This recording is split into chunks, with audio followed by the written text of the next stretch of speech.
বিশ্বকাপের মঞ্চে আজ বাঁচা-মরার লড়াইতে মাঠে নামছে বাংলাদেশের নারী দল। ৩ ম্যাচ শেষে জয়ের হাসি মিলেছে মাত্র একবার। আর সেই হারিয়ে যাওয়া রিদম ফিরে পেতেই দক্ষিণ আফ্রিকার বিপক্ষে টাইগার্সদের দিতে হবে কঠিন পরীক্ষা।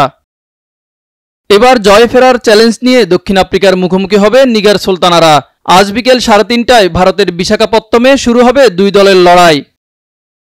পাকিস্তানের বিপক্ষে 7 উইকেটের দুর্দান্ত জয় যেন জানিয়ে দিয়েছিল টাইগার্সদের সামনে অপার সম্ভাবনা, কিন্তু গল্প বদলে যায় পরের দুই ম্যাচে। ইংল্যান্ডের বিপক্ষে শেষ পর্যন্ত লড়াই করেও 4 উইকেটে হারতে হয়েছে টাইগার্সদের।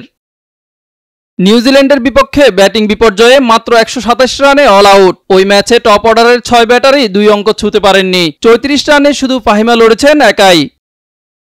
হারের পর অধিনায়ক নিগার সুলতানা বলেছিলেন, গত ম্যাচগুলোতে বোলাররা লড়েছে, এখন ব্যাটারদের দায়িত্ব নিতে হবে। এখন আমাদের সামনে জয়ের বিকল্প কিছুই নেই।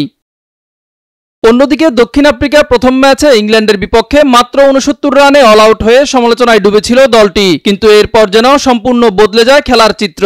নিউজিল্যান্ডকে হারিয়ে আবারও ঘুরে দাঁড়ায় তারা, আর ভারতের বিপক্ষে শেষ বলের নাটকীয় জয়ে শিরোপার দৌড়ে নিজেদের টিকিয়ে রাখে। ওয়ানডেতে মোট 21 বার মুখোমুখি হয়েছে বাংলাদেশ ও দক্ষিণ আফ্রিকা। এর মধ্যে 18 বার হেরেছে বাংলাদেশ, জিতেছে মাত্র 3টিতে। চলতি বিশ্বকাপে বাংলাদেশের বোলিং ইউনিট দ্বিতীয় সেরা পারফর্মার। শুধু ব্যাটিংয়ে ঘুরে দাঁড়াতে পারলেই বদলে যাবে টাইগার্সদের খেলার চিত্র। দক্ষিণ আফ্রিকার বিপক্ষে হারলে বিশ্বকাপ থেকে সেমিফাইনালের স্বপ্ন শেষ হয়ে যাবে টাইগার্সদের। লাল সবুজের মেয়েরা আবারও ঘুরে দাঁড়াতে পারলে নতুন ইতিহাস হবে বাংলাদেশের।